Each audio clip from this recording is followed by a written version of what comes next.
Moral Mondays in North Carolina. Um, and I said, I can't tell you exactly what I said, but I said he's a bad somebody. He's a bad somebody. Um, and then the Poor People's Campaign, and he has been a stable, steady, reliable friend here in Selma across the years. There are those who would take the persona and the personality of Jesus and manipulate it to suggest that they have monopolized on the smile, gentle Jesus, meek and mild, always up on his face a smile. And they have commercialized it and made it fake, phony, and plastic. But my Bible tells me that Jesus is the embodiment of God. And with even the application of a little bit of Christocentric theology, we still do not exclude the humanity of Jesus, the totality, the full divinity and full humanity of Jesus. Jesus did more than just smile. He wasn't smiling when he went in the temple with a whip in his hand and with anger because he saw religion used in a manipulative kind of way to exploit and take advantage of people. He wasn't smiling. He was even called crazy, you remember. I think it was in Mark 3 or somewhere where his mother Mary went to get him because folk were talking about him so bad behind his back. I don't know any of us who have 100% support from all of our colleagues and peers, but I think is it in John 7 where even Jesus' own brothers didn't support him and didn't believe in him, didn't believe in his mission, didn't believe in his message. I see in this man not only the holiness captured of Jesus, the righteousness. I see not only the holiness, but the holistic. He is for a holistic application of religion, and he is of faith, of spirituality, and he's teaching it now, passing it on to a next generation of young prophets at Yale Divinity School. All of us are happy. All of us are proud of him, not just because he is a faithful warrior of the cross, but there's a holistic quality to his religion. And I could say a whole lot more, but I won't. I will let him just come and in his own holistic kind of a way just apply the message of Jesus Christ to the situation in which we find ourselves. And I hope you'll take away from it the essence, the kernel, and make application, you and I, in our own lives. I'm so happy to have Bishop William Barber II here with us today.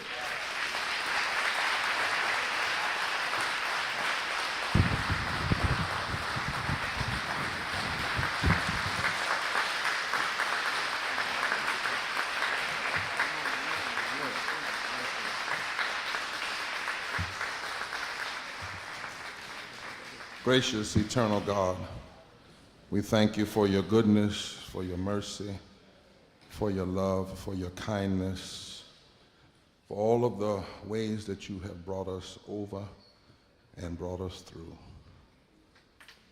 Let us not merely commemorate what you have done, but re-engage our commitment and make ourselves available vessels for your glory. Do this for us, God, that we might be pleasing in your sight. For it is in your holy name we pray. Amen.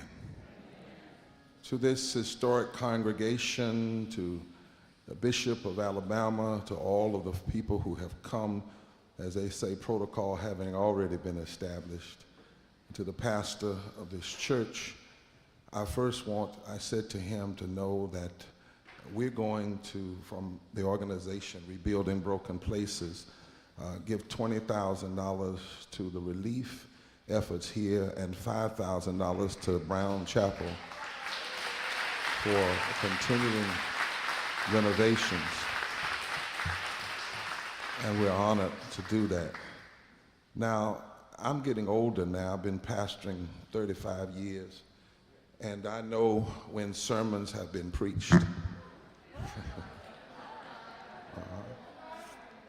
And so I know when there's a time to just place a capstone on what has already been said. My sister from LDF, we got to make sure we give her some preaching license. Come on up to Yale.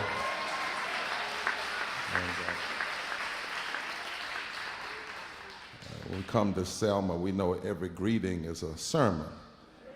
So what do we do with all of this? What do we do with all of this, Bishop? Is there a word from the Lord? In the book of Hebrews, chapter 10, verse 39, there's a word that says, "But we are not of those who shrink back unto destruction, but we are those who persevere unto the salvation of the soul." Now, faith is the substance of things hoped for and the evidence of things not seen.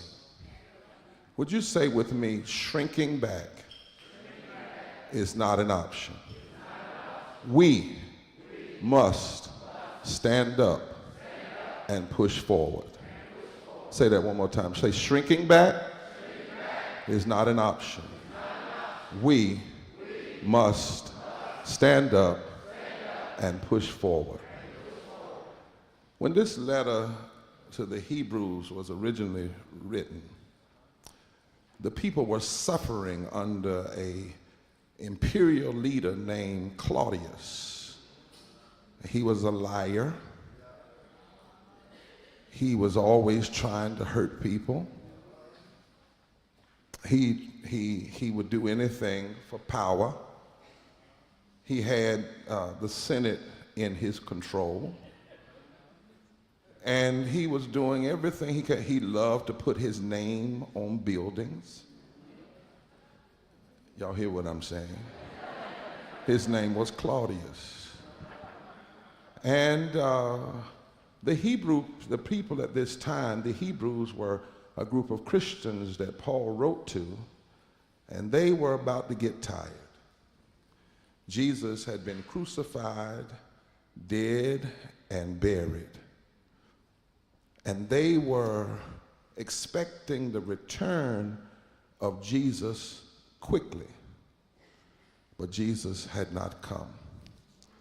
And in some ways, they were seeing more oppression, things that they thought had already run its course. And some were thinking about turning back. They were thinking about changing their faith. They were thinking about, some of them, getting what they could for themselves and not worrying about anybody else. To them, the Apostle Paul writes, "But remember who you are. We are not of those who shrink back unto destruction, but we are those who persevere unto the salvation of the soul." This is why we come to a place like Selma. Really, I must tell you, I don't like the word commemoration. I don't think you come to holy ground to commemorate it. I think you come to re-engage it. I think you come for consecration, not commemoration. You come that you might be fortified for the fights that you must fight in your generation. In fact, since the earliest days of the Christian church, believers have always made pilgrimages to the places where our martyrs died. And so we come to Brown Chapel today, and even though we're in this space, the spirit of Brown Chapel is here. We come to remember those who left from Brown Chapel and crossed the Edmonds Pettus Bridge, named after a white supremacist and a Klan member. They returned beaten and bloody. They turned Brown Chapel into a field hospital bandaged up their wounds, and then said, "We are not of those who shrink back unto destruction, but we are those who persevere unto the salvation of the soul." And they went back one more time. I want us to, for a moment, just think about that your voting rights has blood on it. Blood on it. The blood of Jubilee Jackson, the blood of Amelia Boyington, but also the blood of James Reeb, a white Unitarian, and the blood of Viola Woosa, a white woman who was shot 30 minutes after they ended up, Dr. King spoke in Montgomery. And the blood has power. You don't just remember the blood for their sacrifices. In fact, it's actually sacrilege to keep remembering what other people shed and then you not be willing to shed any yourself.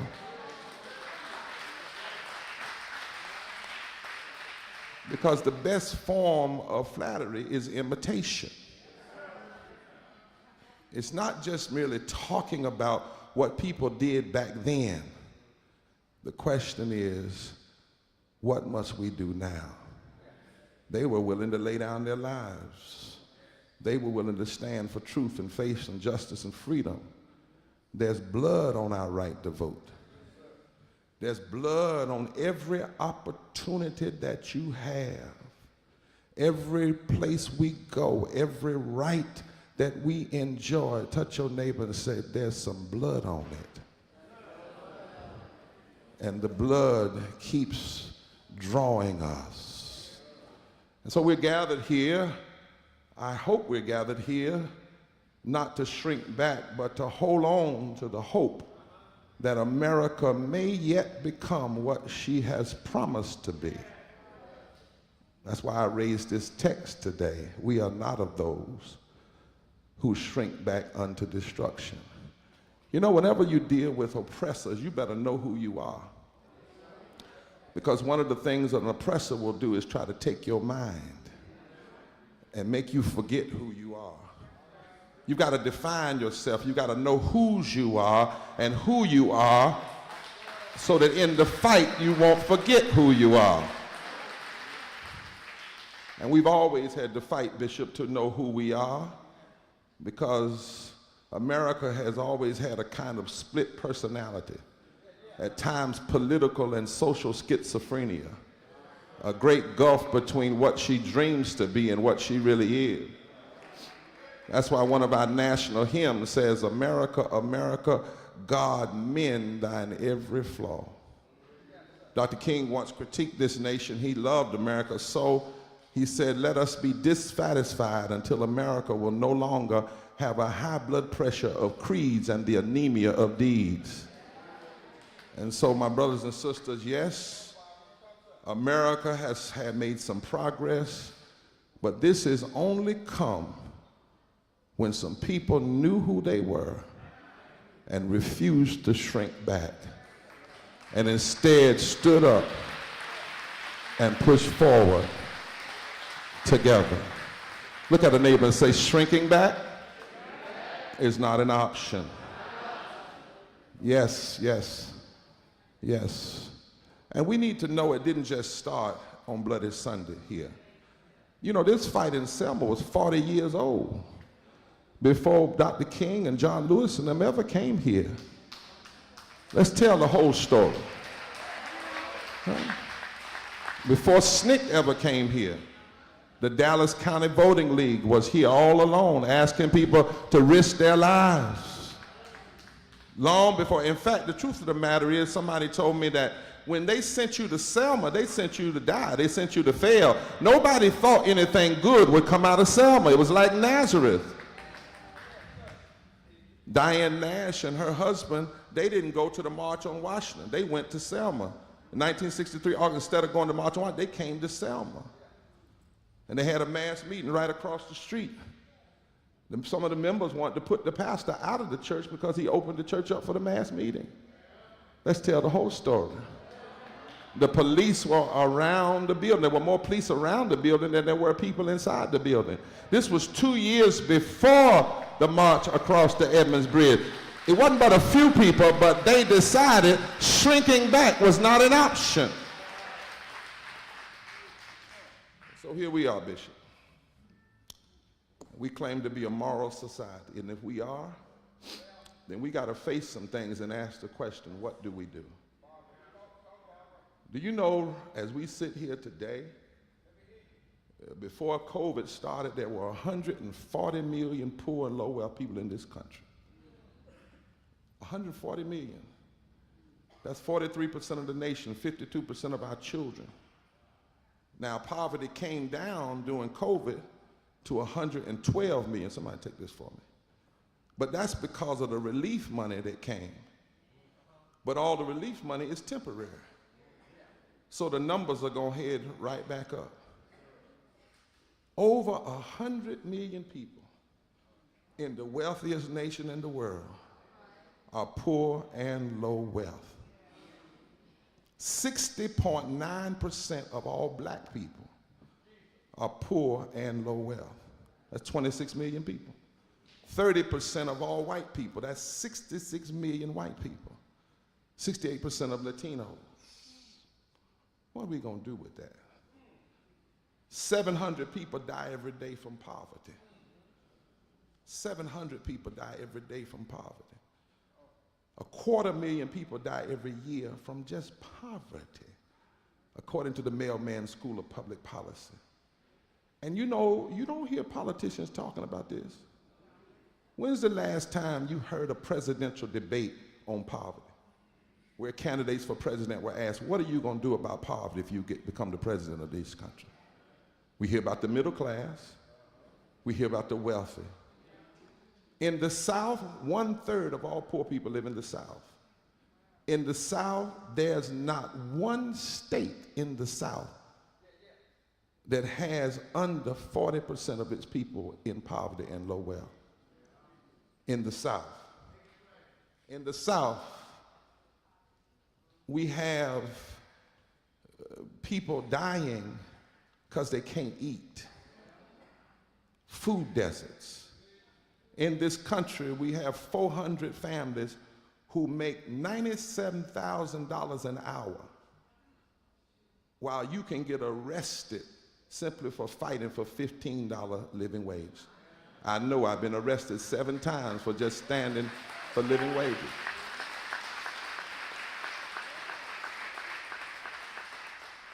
Hardly any of the southern states expanded Medicaid. 87 million people in this country are uninsured or underinsured. 4 million people get up every morning, can buy unleaded gas, can't buy unleaded water. Our military budget is $800+ billion. If we cut it in half, we would still have more money than Iran, Iraq, Russia, North Korea, and China combined.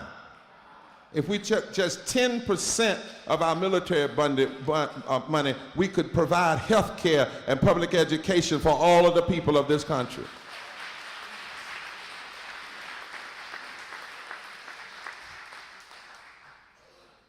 We hear lies about scarcity. There's no scarcity. We created more billionaires during COVID. Poor people died at a rate 3 to 5 times higher during COVID, not because the germ discriminated, but because we discriminated in the way we delivered services. What do we do with this? What do we do with the fact that whenever we start talking about addressing these issues, the first question is, how much will it cost? And not how much is it costing us for things to stay as they are.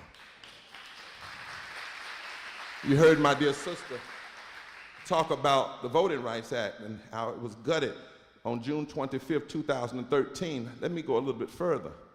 The Voting Rights Act, Bishop, has been gutted for 10 years. For 10 years, the Congress could have fixed it. For 10 years, through multiple administrations, that it has not been fixed. And last year, it passed in the House, But 52 senators, 50 Republicans, and 2 Democrats said no. Some of them wanted to come down here to Selma and walk across the bridge and say that they love what the people did in the past. But how can you love what folk did in the past and you vote against what they did in the present?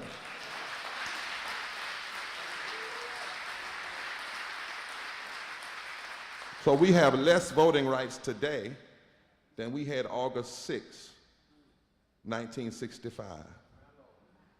I've been thinking about this a lot. How this country, we could pass an infrastructure bill for bridges, roads, we passed an inflation bill. But when it came time for the most sacred aspect of our democracy, 50 Republicans and 2 Democrats said no. I wish members of the Black Caucus were here because I was going to say to them, in hindsight, every member of the Black Caucus and the Progressive Caucus and the Latino Caucus, the Women's Caucus, should have said, no, we're not voting for nothing until we get voting rights and living wages. And voting rights suppression doesn't just hurt black folk. One study said 50 million Americans are being hurt because of the current voter suppression that's going on in this country. 50 million. What do we do with this? What do we do with the fact that right here in Alabama, 45% of all the people in Alabama are poor and low wealth? 2.1 million residents, 53% of the children, 47% of women, 60% of people of color, 37% of white people, 1.1 million white people. 103,000 veterans make less than $35,000 a year. 420,000 people in Alabama are uninsured. 36% of the census tracts in Alabama, people can't afford water. 3,800 people are homeless every day. You have to work 82 hours a week at a minimum wage job to maybe afford a 2-bedroom apartment. 948,000 workers make less than $15 an hour. 51% of all Alabama workforce makes less than $15 an hour, the 7th highest percentage of any state. And you have a governor who's been against expanding health care in the middle of a pandemic. And you got a governor that's more interested in how people are executed than how people have health care. What do we do with this?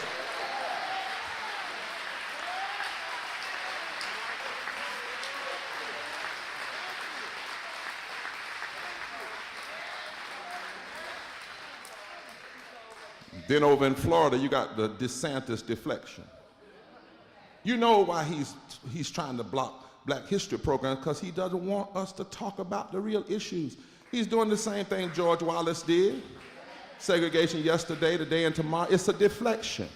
That's why he's attacking Mickey Mouse in history courses. And he did not get his teaching from Trump. You got to go back further. You got to go back to Wallace and Tillman and Thurman and Southern governors. You got to go back to the first Reconstruction and the end of Reconstruction. DeSantis is not a little Trump. He's worse.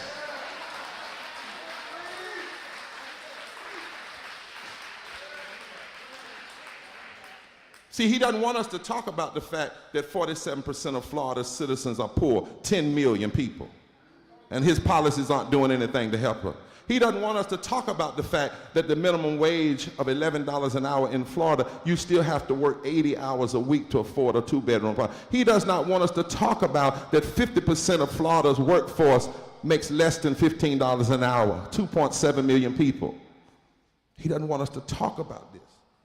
He wants to sell people the psychological wages of whiteness. That's what W.B. Du Bois called it. And the truth of the matter is, somebody might get mad at me, but some of us, we ought to be a little ashamed that we didn't get mad with DeSantis until he messed with a history course.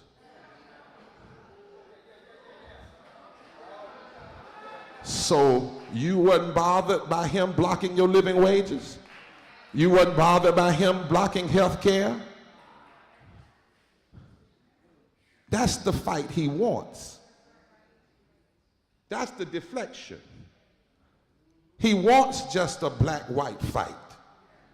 What he does not want is a fight over human rights, because if you take him to school on human rights, he gets an F every time.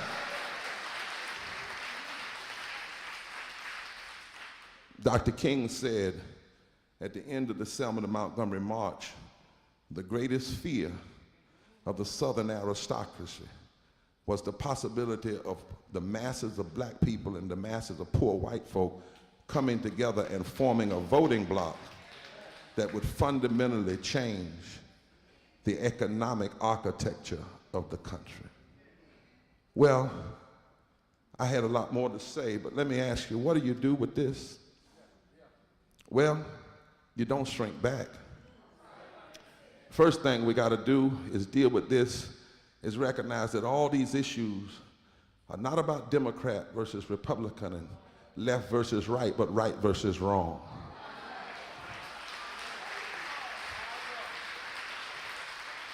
And we can't ever forget that this movement began in a church.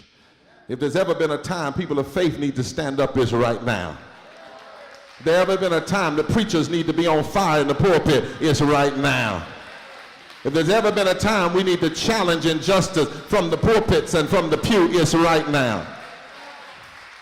My Bible says that God says in Isaiah 10, woe unto those who legislate evil and rob the poor of their right. My Bible says in Micah 6, do justice, love mercy, and walk humbly before your God. My Bible says in Luke chapter 4, the Spirit of the Lord is upon me to preach good news to the poor. My Bible says, when I was hungry, did you feed me? When I was naked, did you clothe me? When I was sick, did you come see about me? When I was in prison, did you visit me? Inasmuch as you do unto the least of these. This is no time for the church to shrink back. Shrinking back is not an option. We need to stand up and push forward, but there's something else. Inside of the pain is also possibility. You heard me say that there's not a state in this country, in the South, that's under 40% poor and low wealth. That's the pain. But let me tell you the possibility. You see, God has a strange way. If you keep messing with folk, he'll make it so the stones that the builders rejected can become the chief cornerstone of a new reality. You keep messing with God, God will raise up the valley of dry bones and give them possibility to come together. Yes, 40% of every southern state is poor and low wealth. But what that also means is that poor and low wealth people now make up 40% of the electorate.